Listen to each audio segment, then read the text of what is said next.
有冇發覺喺屋企 hea 得耐就冇晒力呢？其實好運真係唔會喺屋企揾到。我以前覺得出去玩係好浪費錢、浪費時間，但係後來發現原來唔係咁。成日韞喺屋企，個人真係越嚟越懶，越嚟越冇晒動力。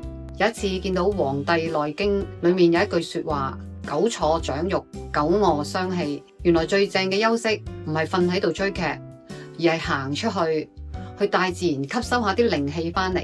我自己就試過，每次去行山吹下風，心情就即刻開朗晒，人都蘇醒啲，連運氣都 feel 到唔同咗。所以啲人話卡住唔順、悶爆嗰陣，唔好再留喺屋企。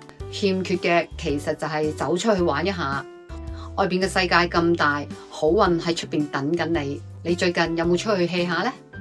留言 share 下，tag 埋俾悶悶地嘅朋友一齊出去轉個運啦！關注迪安，一齊身心健康生活。